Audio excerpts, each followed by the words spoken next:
પણ શા માટે એની ખબર નથી. તો અમને પણ કોને પ્લીઝ. પ્લીઝ દાદાજી બોલો ને. ભલે ભલે, ચાલો તમને આખી વાર્તા સંભળાવું.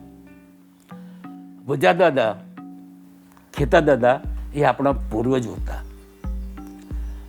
મુસ્લિમ શાસકોના આર્થિક, સામાજિક, રાજનૈતિક એ બધા અત્યાચારોથી કંટાળી અને તેઓ પોતાની પિતૃભૂમિ અને સુખ સમૃદ્ધિનો ત્યાગ કરી ધર્મરક્ષા, જાતિ રક્ષા તથા જીવ રક્ષા માટે સિંધ થઈ, થર પારકર થઈ, વાગડ અને જામનગરમાં જઈને વસ્યા. એમાંના કેટલાક આપણા પૂર્વજો વાગડમાં જઈને વસ્યા. વાગડમાં આપણા જે પૂર્વજો વસ્યા હતા એમાં કઈ કેટલીય અટકો, ગોત્ર અને નૂકો હતી. નિશર, કારિયા, છેડા, છાડવા, ગાલા, ગડા જેવી કેટલીય મુખ્ય નોખો હતી. ને એ મુખ્ય નૂખોની સાથે સાથે કેટલીક પેટા નૂખો પણ હતી. એમાં આપણે ગળા અટકધારી, અરે આપણા ગળામાં કેટલીય પેટા નૂખો હતી, જેમ કે માયાણી, તેશિયાણી, નાયાણી, પેઠાણી, ગેલાણી વગેરે વગેરે. અને એમાં આપણે બધા ગેલાના વંશજો, એટલે આપણે કહેવાયા ગેલાણી. હા, એટલે ગડા ગેલાણી. બરાબર ને બાપુજી? બરાબર. ગેલાના પુત્ર જીવણ અને એના પુત્ર પુંજાણી. પુંજાણીને 7 પુત્રો. હવે આમાંથી કેટલાક ભાઈઓ ભચાઉમાં વસ્યા, અમુક ભાઈઓ લાકડિયા અને સામખિયાલીમાં વસ્યા અને એમના વંશજો ત્યાં આગળ વધ્યા. લગભગ પોણા 200 વર્ષ પહેલાંની આ વાત છે. હવે આપણા પૂર્વજોનો મુખ્ય વ્યવસાય આમ જોવા જઈએ તો ખેતીનો. ખૂબ જ મહેનત મજૂરી કરીને આપણા પૂર્વજો પોતાનું ગુજરાન ચલાવતા. એવામાં એક દિવસ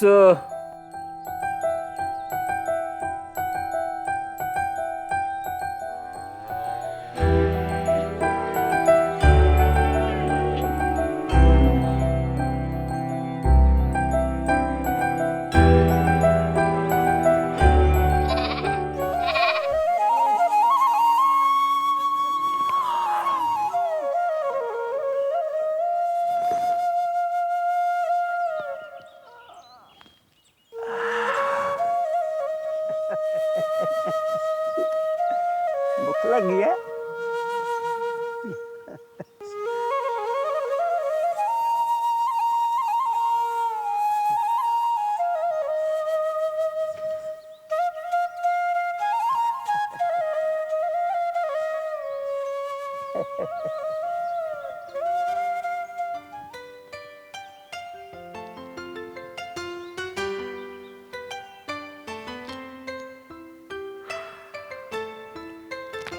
ખેતા, એ ખેતા, હાલો ઉઠ.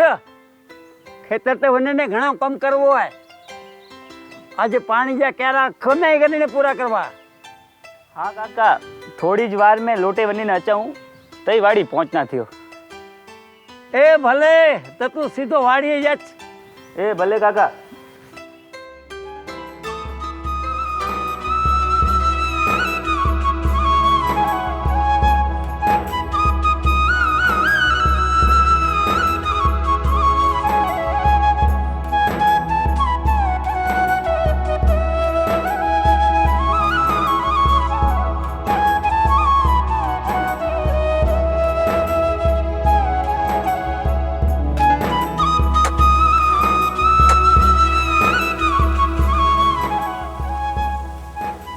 વાંચી રે ખેતા.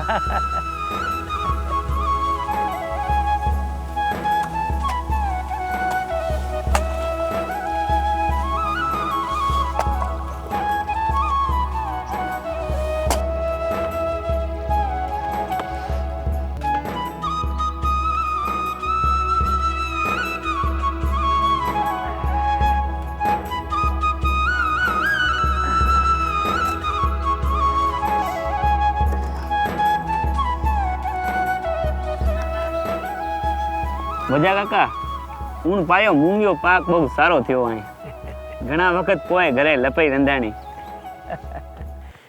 હા ખેતા તારી વાત તો સાચી હે, પણ ખેતા માતાજી પાંજે પાક के खराब नजरे से बचाई ने रखे तो सारो.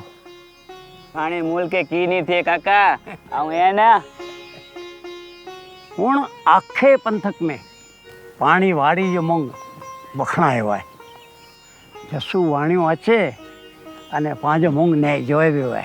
કાકા ઈ વાણિયાથી સંભાળજા ઈ છતો હકો અને કર્યો બ્યો.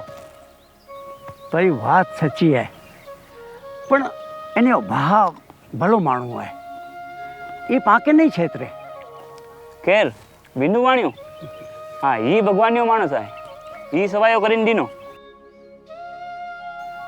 पाणियो मूंग वीनू कह देना. હા ઈ બરોબર. ઊણ ઉપજમાંથી પહેલા પાણી બેણી સળકી કરાવી આય. अरे हो कि हूँ तो तय लगन ही है तय माटे दागिना नहीं बनाया. बात तो करे. ના કાકા ના મોય હેવર દાગીના નાય કરાવવા અને દાગીના વગર લગ્ન થઈ ના. अरे होय की खेता ता मोयो जीव थी भलो भत्रीजो आई है अने तो ये लगन में मोय कोई कचास ना रखनी. तो ये काके के चेडनो है कि देव जी सोना रह गया सारे में सारा दागिना बनाया. વજા કાકા પાણે રાત દિન મહેનત કન માટે કર્યા મોય દાગીના માટે મોય લગ્ન માટે. तो के कितने ओछो ना आचो જોઈએ. તું તો મોયો કલેજે જો ટુકડો હોય તો એ માટે તા હેડી દો વાડી ખેડે નાખા તો થી વધારે મોય માટે કરવાય ગાંડા. અરે કાકા તઈ મોયો માટે કતરો કતરો કરના તાયો પ્રેમ જ મોય તાકત આય. અને સાંભળ તું હતે કામ કરે કેમ છે આ વેલેગા બના. એ ભલે કાકા તઈ તારે બનાવું હું કરી ગનાવું.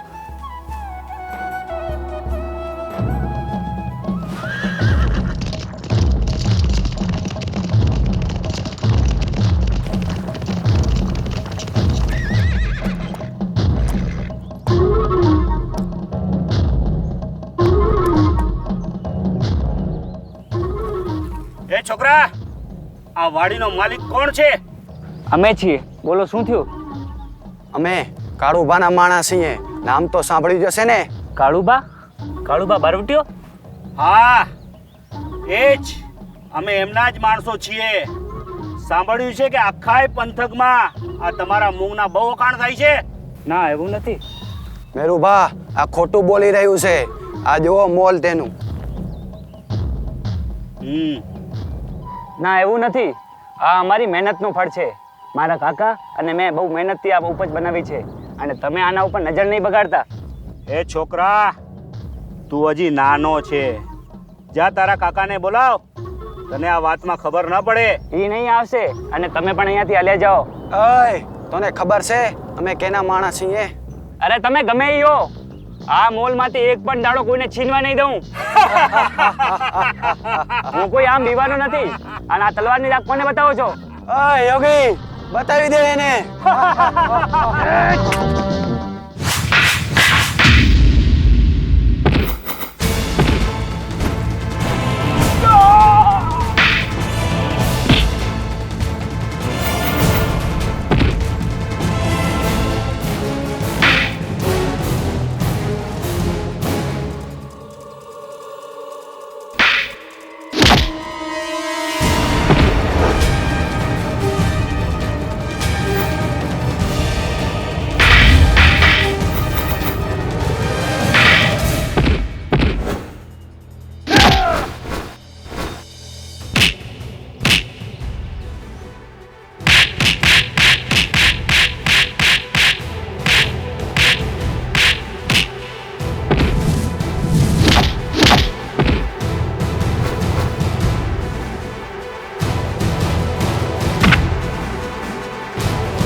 પાછા આવ્યા? તે અમને ને અમારા માણસોને માર્યા અને હવે અમે તને જવા દઈ? અરે તને ને તારી બહાદુરીને જોવા ખુદ કાળુભા આવે છે, કાળુભા.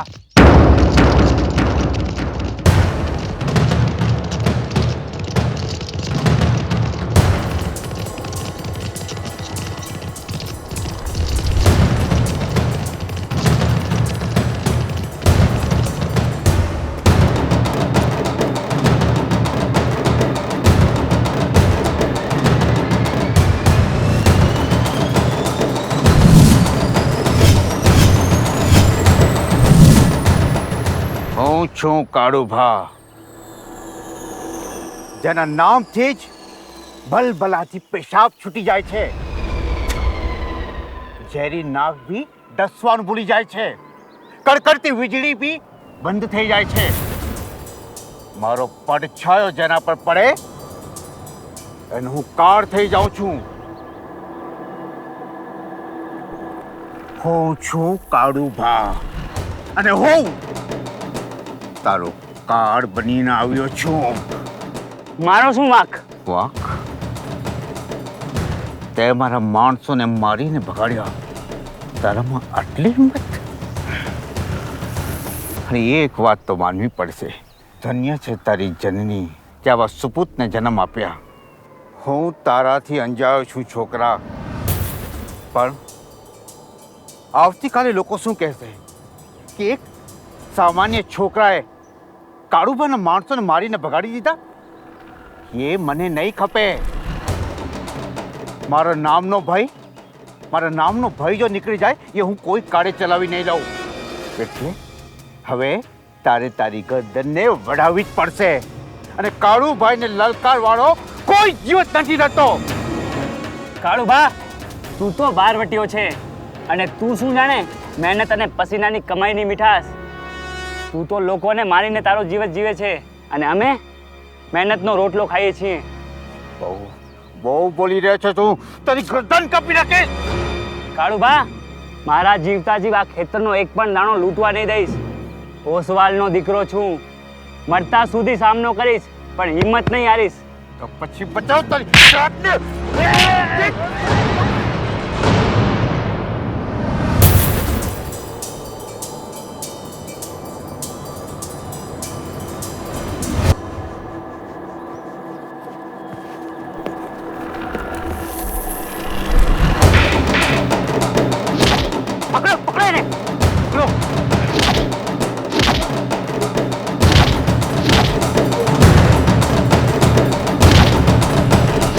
હવે તું બચી નહીં શકે. એક પણ દાણો નહીં આપે.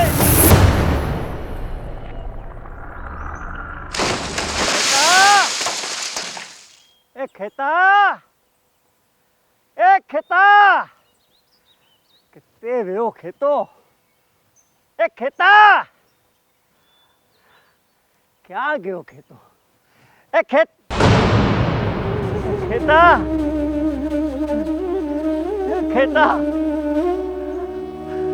खेता ए खेता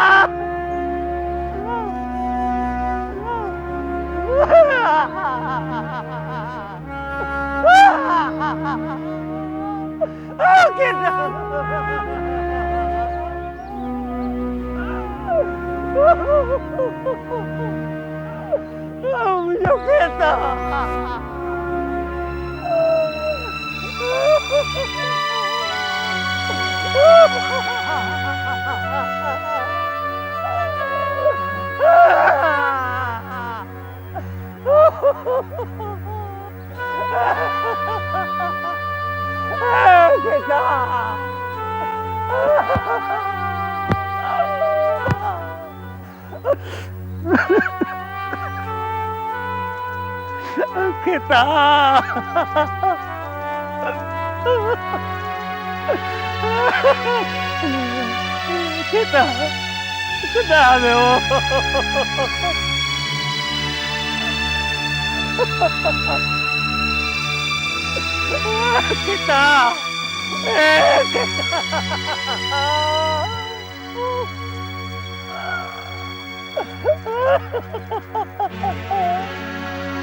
ખેતા.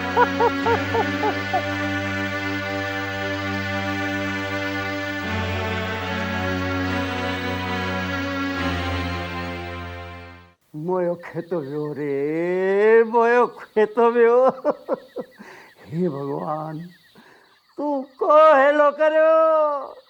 આ વાડીએ રહ્યો હોત તો કદાચ મોયો ખેતો બચી ગયો. હે ખેતા, મોયા ખેતા, મોય ના જીવો, ના જીવો મોય. આવે અચાણ તોય પાસે આવ નહીં રહ્યા દા ખેતા, નહીં ના.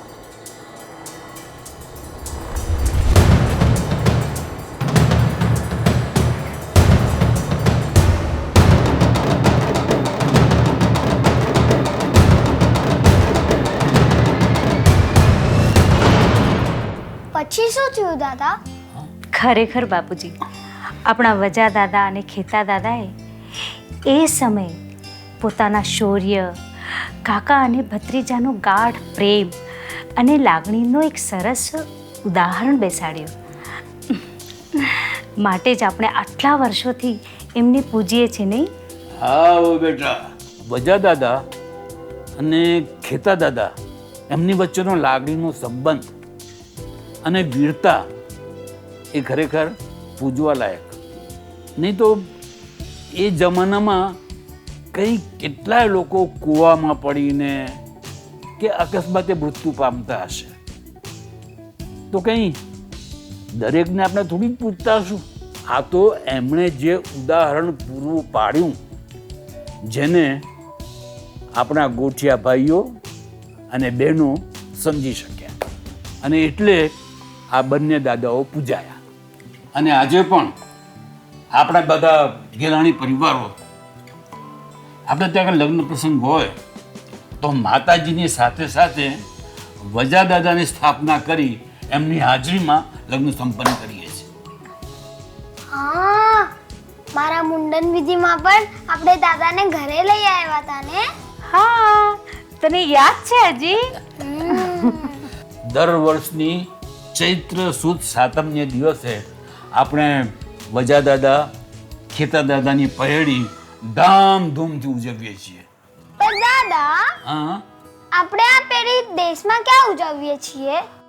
ભચાઉમાં આથમણી વાડીમાં, જ્યાં આપણા પૂર્વજો સાથે આ ઘટના બની હતી, ત્યાં જ ઉજવીએ છીએ. આજે પણ ત્યાં દાદાના પાડિયા મોજૂદ છે. એ કૂવો પણ ત્યાં મોજૂદ છે, જે કૂવામાં ખેતા દાદા પડી ગયા હતા. એ વાડી સમય જતા ખીમજી રાજા ગળાએ લઈ લીધી અને આપણા ગળા ગેલાણી પરિવારને સમર્પિત કરી. વાહ દાદા, આપણનો ઇતિહાસ તો એકદમ ગર્વ લેવા જેવો છે. હા બેટા, આપણો વાગડ સમાજ આજે જ્યાં પણ છે એની પાછળ આપણા આવા પૂર્વજોના પુણ્યો અને આશીર્વાદ સદા મળતા આવ્યા છે, અને એના લીધે જ આપણો સમાજ આજે વિકસિત થયો છે. પર દાદા, હા, આ પેઢીનો ખર્ચો કોણ કરે? એ બહુ બેટા, આપણો ઋષભ મોટો થઈને વકીલ જ બનવાનો છે. એક પછી એક સવાલ પૂછે જ રાખે જ. બેટા, આ પેઢી ધામધૂમથી ઉજવવાની પ્રથા 1998માં એ વખતે આપણા ગોઠિયા ભાઈઓએ મીટિંગ કરી. દર વર્ષે પેઢી ઉજવવાનું નક્કી કર્યું. પહેલી પેઢી આના ફોડ, એટલે કે બધાએ સરખે ભાગે ખર્ચ ઉપાડીને ઉજવી, અને પછી દર વર્ષે દાતાઓએ એ પેઢીનો ખર્ચ ઉપાડી લીધો. આ વખતે 21મી પેઢીના દાતા છે માતુશ્રી ઝવેરબેન પોપટલાલ મુરજી, ગડા ગેલાણી પરિવાર. કોણ? આપણા સાયધામવાળા પોપટ બાપા? હા, એ જ સાયધામ વાળા પોપટ બાપા, જે દર વખતે તને ચોકલેટ આપે છે ને, એ જ. અરે, એ પોપટ બાપા મારા પરમ મિત્ર હતા. અરે વાહ, આ પેઢી ઉજવીએ તો પછી આપણના પરિવારનું ગેટ ટુગેધર થાય અને મજા પણ બહુ આવે. ખરું જ ને મમ્મી? વારે મારા ચાણક્ય, તું તો બહુ સમજદાર છે. હવે કઈ પૂછવું છે? પણ દાદા, હા આપણે ત્યાં ભચાઉમાં પેઢી બનાવવા જઈએ છીએ, પણ ત્યાં કઈ સગવડ વગવડ છે કે નહીં, કે ખાલી જંગલ જ છે? વર્ષો પહેલા ત્યાં ઝાડ નીચે ફક્ત પાળિયા જ હતા. પછી સમય જતા એ ઝાડ નીચે ઓટલો બનાવી એની ઉપર નાની ડેરી બનાવવામાં આવી. 1998ની પેઢી પછી એક નાનું મંદિર બનાવવામાં આવ્યું અને એના પછી સરસ મજાનું સુંદર મંદિર બનાવવામાં આવ્યું અને સાથે સાથે એક સુંદર ને મોટો હોલ બનાવવામાં આવ્યો. દર પહેલી વખતે આ હોલ આપણને બહુ જ ઉપયોગી થાય છે. વાહ દાદા, હવે તો મને દેશમાં જવાની એકદમ જ જલ્દી છે. અને મમ્મી, હું પણ મોટો થઈને પેઢી કરીશ. વાહ મારા દીકરા, તું તો મોટો થઈને મારું નામ ઉજળું કરીશ. ના મમ્મી, હું ફક્ત તારો નહીં, આખા ગેલાડી પરિવારનું નામ રોશન કરીશ. દાદા દાદા, હા હવેથી હું મારું નામ શું લખીશ ખબર છે? શું? ઋષભ ગડ્ડા ગેલાણી. અરે વાહ બેટા વાહ, ઋષભ ગડ્ડા ગેલાણી. વજા કાકા, આપણે તો અહીંયા સ્વર્ગમાં આનંદમાં છીએ અને આપણા ગેલાડી વંશજો પૃથ્વી ઉપર આપણને યાદ કરીને આપણું વંદન કરે છે. હા ખેતા, આ આપણા ઘેલાણી વંશજો ભચાઉમાં બનાવેલ આપણા મંદિરે દર ચૈત્રી સુદ સાતમના દિવસે ખૂબ જ ધામધૂમથી આપણી પેઢી ઉજવે છે. હા કાકા, ત્યાં આપણા ગેલાડી વંશજોએ કેવું સુંદર મજાનું મંદિર અને હોલ બનાવ્યું છે. હા, આપણા ઘેલાણી પરિવારની ખુશી અને સમૃદ્ધિ સદાય બની રહે એવા આપણા આશીર્વાદ. હા કાકા, આપણા ખૂબ ખૂબ આશીર્વાદ.